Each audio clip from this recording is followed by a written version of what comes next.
જય શ્રી કૃષ્ણ મિત્રો, આપ જોઈ રહ્યા છો યુટ્યુબ. આપ સૌનું મારી યુટ્યુબ ચેનલમાં સ્વાગત છે. મિત્રો, આજે આ વિડીયોમાં આપણે જાણવાના છીએ કે હોળી ખેલ્યા પછી, રંગ ઉત્સવ મનાવ્યા પછી જે 5મો દિવસ આવે છે ફાગણ માસના વધ પક્ષની પંચમી તિથિ, જેને રંગપંચમી કહેવાય છે. રંગ ઉત્સવ રંગપંચમી. આ 5મો દિવસ ફાગણ માસના વધ પક્ષની પંચમી તિથિ, જેને રંગપંચમી કહેવાય છે, તે રંગપંચમીના મહાત્મ્ય વિશે આજે આજનો શુભ મુહૂર્ત, પૂજા વિધિ તથા આજના ખાસ ઉપાય વિશે જાણીશું તથા વિવિધ કથાઓ પણ જોડાયેલી છે. આ રંગપંચમી શા માટે મનાવાય છે? દેવોનો રંગ ઉત્સવ તરીકે આ રંગપંચમીનો મહિમા છે. આજે આપણે સાંભળીશું રંગપંચમી વિશે. જો આપને આ વિડીયો પસંદ આવે તો લાઈક કરજો, શેર કરજો, કમેન્ટ કરજો. આપ આ ચેનલ પર પહેલી વખત જોઈ રહ્યા છો તો સબસ્ક્રાઈબ કરી લેજો, જેથી આવનારા નવા વિડીયોની માહિતી આપ સુધી તુરંત પહોંચી શકે. ધન્યવાદ. મિત્રો, હિન્દુ ધર્મમાં હોલીનો તહેવાર મનાવ્યા પછી ફાગણ માસના કૃષ્ણ પક્ષની પંચમી તિથિએ ઘણા ઉલ્લાસ સાથે ઉત્સવ મનાવાય છે, જેને રંગપંચમી કહેવાય છે. એવી માન્યતા છે કે હોળીના દિવસે રંગ અને ગુલાલની હોળી લોકો આપસમાં પ્રેમ અને સૌહૃદયમાં ખીલે છે. પરંતુ પંચમીના દિવસે રંગબેરંગી ગુલાલ દેવી દેવતાઓ ચડાવવામાં આવે છે. દેવીઓને ચડાવવામાં આવે છે એટલા માટે અબીલ ગુલાલ આકાશમાં ઉડાવાય છે. આકાશ રંગોબેરંગી થઈ જાય છે. આકાશમાં રહેલા દેવતાઓ પ્રસન્ન થાય છે અને લોકો ઉપર કૃપા વરસાવે છે. એટલા માટે આ દેવોની હોલી તરીકે ઉજવાય છે. જેમ આપણે દિવાળી ઉત્સવ મનાવીએ છીએ, પછી દેવ દિવાળી આવે છે, દેવોની દિવાળી આવે છે, એ જ રીતે આપણે હોળીનો ઉત્સવ મનાવીએ છીએ. ત્યારબાદ દેવોની હોળી પણ આવે છે, ધૂળેટી આવે છે. તે છે આ રંગપંચમીનો ઉત્સવ. એવી પણ માન્યતા છે કે આકાશમાં જે આપણે ગુલાલ ઉડાવીએ છીએ રંગપંચમીના દિવસે, એ ગુલાલનો સ્પર્શ પણ જો આપણને થઈ જાય તો પણ પાપ નષ્ટ થાય છે, જીવનમાં સુખ સમૃદ્ધિ બની રહે છે. રંગપંચમીના તહેવારમાં દર વર્ષે મહારાષ્ટ્ર, મધ્યપ્રદેશ, છત્તીસગઢ, રાજસ્થાન જે ઇલાકાઓ છે ત્યાં ખાસ કરીને આ ઉત્સવ મનાવાય છે. રાધા રાની અને ભગવાન શ્રી કૃષ્ણને ગુલાલ અર્પિત કરાય છે. તેમનો પણ સંબંધ આ રંગપંચમીના ઉપર છે. સાથે જ અમુક જગ્યાએ માતા લક્ષ્મીનું પણ વિશેષ પૂજન થાય છે. ભારતના અમુક જગ્યાએ હોળી ઉત્સવ રંગભરી એકાદશીથી શરૂ થઈ જાય છે, તો ક્યાંક હોળીના ઉત્સવ પછી હોળિકા દહન પછી રંગ ઉત્સવ ખેલાય છે. ફાગણ માસના કૃષ્ણ પક્ષની પ્રતિપદા તિથિઓ હોળી મનાવાય છે અને તેનો 5મો દિવસ એટલે કે ફાગણ માસના કૃષ્ણ પક્ષની પંચમી તિથિ. આ પંચમી તિથિનું મુહૂર્ત વિશે પહેલાં આપણે જાણી લઈએ કે રંગપંચમી ક્યારે ઉજવાય છે, જેને શ્રી પંચમી, દેવ પંચમી પણ કહેવાય છે. આપણા હિન્દુ પંચાંગ અનુસાર રંગપંચમી અર્થાત ફાગણ માસની કૃષ્ણ પક્ષની પંચમી તિથિ પ્રારંભ થાય છે તારીખ 8 માર્ચ 2026 રાત્રિના 8:20 ત્યાં તિથિ પૂર્ણ થાય છે. 30 અને 8 માર્ચ 2026 શરૂ થાય છે. તો રંગપંચમીનો ઉત્સવ તારીખ 8 માર્ચે ઉજવવાનો રહેશે. આ ઉપરાંત દેવતાઓ સાથે હોળી ખેલવાનો સમય છે પણ તે 7:30 વાગ્યાથી લઈને લગભગ 9:30 વાગ્યા સુધીનો રહેશે. લાખો લોકો ઉત્સવમાં ભાગ લેશે અને અબીલ ગુલાલ આકાશમાં ઉડાવશે. માન્યતા અનુસાર રંગપંચમીના દિવસે ભગવાન શ્રી કૃષ્ણ અને રાધા રાનીએ ખેલ્યો હતો, રમ્યા હતા. જ્યારે દેવતાઓ આકાશમાંથી પુષ્પ વર્ષા કરી, ત્યારે રંગપંચમીના દિવસે હવામાં અબીલ ગુલાલ ઉડાવ્યા અને આ ઉત્સવને નિભાવાય છે, જે વર્ષોથી ચાલ્યો આવે છે. એવું પણ માન્યતા છે કે રંગપંચમીની તિથિ પર રંગોનો ઉત્સવ દૈવ્ય શક્તિઓ અસુર વધુ કરે છે, એટલે કે માટે કષ્ટ ધીરે ધીરે ઓછા થાય છે. જીવનમાં દૈવ્ય શક્તિનો સંચાર થાય છે.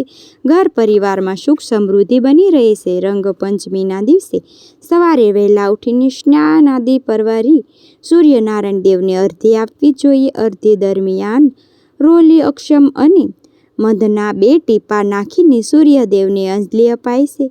એક નારિયેળ પણ સુંદરી લગાવીને સુંદર સાડી અબીલ ગુલાલ સાટીને શિવ મંદિરમાં જઈને મહાદેવને અર્પિત કરાય છે.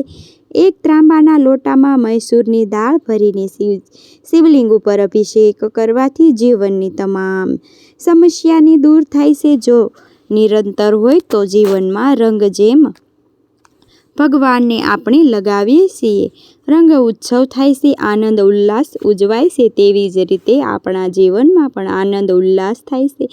આ ઉપાય તે ભગવાનને પ્રસન્ન કરે છે કરવાનો, દેવી શક્તિને પ્રસન્ન કરવાનો ઉપાય છે. જીવનમાં સુખ સમૃદ્ધિ લઈ આવે છે.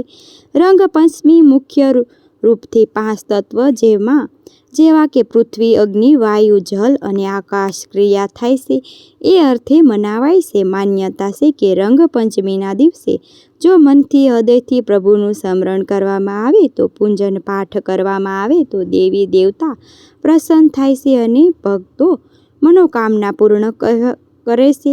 કહેવાય છે કે દેવીઓ આજના દિવસે ધરતી લોક ઉપર આવે છે. ગુલાલ અબીલ દેવતાઓને અર્પિત કરાય છે. કુંડળીમાં જે ખરાબ દોષ હોય, ગ્રહો પીડાતી હોય તે દૂર થાય છે. કહેવાય છે કે આજના દિવસે અબીલ ગુલાલ દેવી દેવતાઓને સમર્પિત કરવામાં આવે તો કુંડળીમાં રહેલા દોષો, સંકટો આદિ દૂર થાય છે અને ઘરમાં સ્ત્રી અર્થાત ધન સમૃદ્ધિ વૃદ્ધિ થાય છે. ધાર્મિક માન્યતા એવી પણ છે કે ગુલાલ જ્યારે હવામાં ઉડાવાય છે તેના સંપર્કમાં જે આવે છે તેમના સકારાત્મક ઉર્જાનો પ્રવાહ વધવા લાગે છે, એટલે કે તાજગી મહેસૂસ થાય છે. આળસ પ્રદાન કે પછી નકારાત્મક ઉર્જા તેની રક્ષણ પ્રાપ્ત થાય છે. એટલા માટે આ દેવોની હોળી રંગ પંચમી ખેલાય છે. તમોગુણ અને રજોગુણનો નાશ થાય છે અને સતગુણનો વૃદ્ધિ થાય છે, જે શાંતિ આપે છે. બીજી માન્યતા અનુસાર હિરણ્યકશ્યપનો વધ થયો અને પ્રહલાદજીને રાજ્ય પ્રાપ્ત થયું. એક ખુશીમાં પણ આ રંગપંચમીનો ઉત્સવ મનાવાય છે. 5 દિવસ સુધી હોલી ઉત્સવ મનાવાય છે. ત્યારથી જ પરંપરા ચાલી આવી છે કે મધ્યપ્રદેશ, મહારાષ્ટ્ર, ગુજરાતમાં રંગપંચમી ધામેધૂમેથી ઉજવાય છે. રંગપંચમીની પૂજા કેવી રીતે કરવી તે પણ જાણી લઈએ. રંગપંચમીના દિવસે સવારે સ્નાન આદિ પરવારે શુદ્ધ વસ્ત્ર ધારણ કરીને સૂર્યનારાયણને અર્ઘ્ય આપીને ત્યારબાદ લક્ષ્મીનારાયણનું પૂજન કરવું જોઈએ. ખાસ કરીને લક્ષ્મીજી કે કમલના પુષ્પ ઉપર બિરાજમાન હોય છે તેમની પૂજા કરવી ઉત્તમ મનાય છે. સાધકનું મુખ અર્થાત પૂજા કરનાર મુખ ઉપર તરફ અથવા તો પૂર્વ તરફ હોવું જોઈએ. લોટામાં જલ ભરીને એક કુંભ સ્થાપન થાય છે. ગાયના ઘીનો દીવો પ્રજ્વલિત કરાય છે. જે લાલ ગુલાબનું પુષ્પ અથવા કમળનું પુષ્પ લક્ષ્મીનારાયણને સમર્પિત કરાય છે. એક આસન ઉપર બેસીને ઓમ શીમ શ્રીએ નમઃ આ મંત્રનો જાપ કરવો જોઈએ. 108 વાર કરી શકાય તો અથવા એથી વધુ પણ લક્ષ્મીનારાયણને ગોળ અને સાકરનો ભોગ લગાવાય છે. આ દિવસે રંગપંચમીનો ઉત્સવ એટલા માટે પણ મનાવાય છે કે આજે કાન્હાજીને વ્રજમાં લાડલી રાધારાની સાથે હોલી ખેલ્યો હતો. એટલા માટે જો આપણા ઘર મંદિરમાં નાનકડો લાલાનો ફોટો હોય, તેઓ મૂર્તિ હોય, ભગવાન શ્રી કૃષ્ણના મંદિરમાં જઈને પણ ભગવાનને અબીલ ગુલાલ ઉડાવાય છે. રાધારાની પણ પૂજા થાય છે. રાધાના નામ જપાય છે. જીવનમાં રસ્તો પ્રાપ્ત થાય છે, માર્ગદર્શન પ્રાપ્ત થાય છે અને ત્યારબાદ આકાશમાં ગુલાલ ઉડાવવું જોઈએ. હવામાં જે આપણે ગુલાલ ઉડાવીએ છીએ તે દરેક વ્યક્તિ ઉપર પડતું રહે છે અને જેની ઉપર ગુલાલ ઉડે છે તેની ઉપર ભગવાનની વિશેષ કૃપા વરસતી રહે છે. આ રંગપંચમીનો ઉત્સવ આજનો દિવસ દેવતાઓને સમર્પિત છે. એટલા માટે આજના દિવસે જે કંઈ આપણે રંગોનો પ્રયોગ કરીએ છીએ તે બ્રહ્માંડમાં સગા નકારાત્મક ઉર્જા પ્રસરાવે છે અને જે આપણને દઈએ છીએ એ આપણને પ્રાપ્ત થાય છે. એ ન્યાય જે આપણે રંગ ઉડાવીએ છીએ શુદ્ધ ગુલાલ અબીલ ગુલાલ તે આકાશમાં દેવતાઓને પ્રસન્ન કરવા માટે એવા જ આશીર્વાદ આપણને પ્રાપ્ત થાય છે. સકારાત્મક ઉર્જા દેવોને સ્પર્શ મહેસૂસ કરી શકે છે. આ તહેવાર સામાજિક દ્રષ્ટિએ મહત્વપૂર્ણ છે. તહેવારમાં પ્રેમ, સૌહાર્દ અને ભાઈચારાનું પ્રતીક પણ સમાયેલું છે. આજે કોરા ગુલાલ એટલે કે ભીનાશ નહીં, આખો કોરો ગુલાલ અબીલ આકાશમાં ઉડાવાય છે, જે ઉડી શકે, આકાશને રંગી શકે.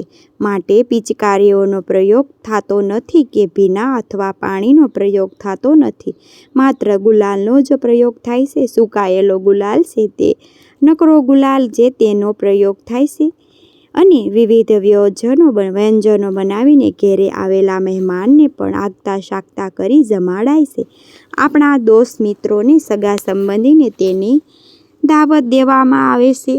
આજે નૃત્ય, ગીત, સંગીત પણ સંભળાય છે. રંગપંચમી પૌરાણિક કથા અનુસાર જ્યારે ત્રેતાયુગ આરંભ થયો ત્યારે સૃષ્ટિના રચયિતા ભગવાન શ્રી હરિવિષ્ણુ ધૂળની પૂજા કરી હતી. એટલા માટે ધૂળી વંદના પણ કરાય છે. ધૂળ જે કે ધરતી માતા ઉપર જે ધૂળ છે તેને પ્રણામ કરાય છે, તેની પૂજા કરાય છે અને તેને મસ્તક ઉપર લગાવાય છે. ધૂળી વંદના કહેવાય છે. ધૂળી વંદનાનો તાત્પર્ય એ હતો કે યુગે યુગે ભગવાન નારાયણ કે ધરતી લોકના રક્ષક પિતા મનાય છે, પતિ મનાય છે. તેઓને વારંવાર ભક્તોની લાજ રાખવા માટે, ધરતી માતાની રક્ષા માટે, કારણ કે શ્રીપતિ પણ તેને ભૂત પણ ભગવાન નારાયણ તેમને જન્મ લીધો હતો અને વિવિધ અવતારો. ભગવાનનો રંગ પણ અલગ અલગ છે. જ્યારે આ અવતારની રચના કરવામાં આવી હતી તે સહાય અર્થાત વિવિધ રંગનો સહાતો લેવામાં આવ્યો હતો. તે દ્રશ્યમાન ભગવાનને જે અવતાર છે તેમાં પ્રભુનો રંગ અલગ અલગ બતાવવામાં આવ્યો છે. હોળી બ્રહ્માંડનો ઉત્સવ છે. બ્રહ્માંડના અનેક રંગ આવશ્યકતા અનુસાર સાકાર થાય છે અને સંબંધિત ઘટનાથી કાર્ય પ્રવાહિત પૂર્ણ થાય છે. પોષક વાતાવરણ નિર્માણ થાય છે અને તે પ્રમાણે પ્રભુનો રંગ થાય છે અને પ્રભુ જન્મ લે છે. રંગપંચમીથી જોડાયેલી એક પૌરાણિક કથા પણ છે. જ્યારે કામદેવ ભગવાન શિવની તપસ્યામાં બાધા નાખી અને જ્યારે મહાદેવ ક્રોધિત થયા ત્યારે મહાદેવને કામદેવને ભસ્મ કરી નાખ્યા હતા. ત્યારબાદ રતિએ ભગવાન મહાદેવને પ્રાર્થના કરી, આજી વ્યાજી કરી અને સર્વે દેવી દેવતાઓને પણ ભગવાન શિવનો કામદેવને ક્ષમા કરવા માટે પ્રાર્થના કરી હતી.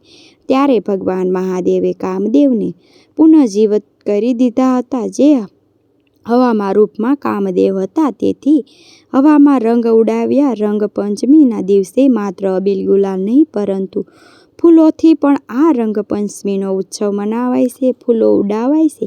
એવું પણ માન્યતા છે કે રંગપંચમીના તિથિ દિવસે રંગ ઉત્સવ મનાવવાથી દેવી શક્તિઓ પ્રભાવ વધે છે અને જીવનમાં તરોજ તાજા થવા લાગે છે. એક નવો ઉત્સાહ અને આનંદ જન્મે છે. નિરાશતા દૂર થાય છે અને મનુષ્ય જીવનમાં ભરપૂર માત્રતા, સુખ, સમય, પતિ, સૌભાગ્યની પ્રાપ્તિ થાય છે. એટલા માટે જ આ રંગપંચમીના દિવસે રંગ ઉત્સવ મનાવાય છે અને રંગપંચમી દેવોને સમર્પિત હોય છે, માટે દેવતાઓને સ્મરણ થાય છે, સર્વે પાપ નષ્ટ થાય છે. મિત્રો, આમ રંગપંચમીનો ખાસ મહોત્સવ મનાવાય છે. મને આશા છે કે આપને આ વિડીયો જરૂર પસંદ આવ્યો હશે. લક્ષ્મી નારાયણી દેવને પ્રસન્ન કરવા માટે આ મંત્રનો અવશ્ય જાપ કરો. મિત્રો, સુરેશમ વિશ્વઘરમ ગગનમ ચંદ્ર મેઘવર્ણમ શુભાગમ લક્ષ્મી કમલમ નયનમ યોગી ધ્યાનગમનમ વંદે વિષ્ણુ ભવભયહર સર્વલોક એકનાથમ. બોલો ભગવાન લક્ષ્મીપતિ નારાયણની જય. મિત્રો, મને સાંભળવા માટે ધન્યવાદ. આપ સૌને મારા જય શ્રી કૃષ્ણ.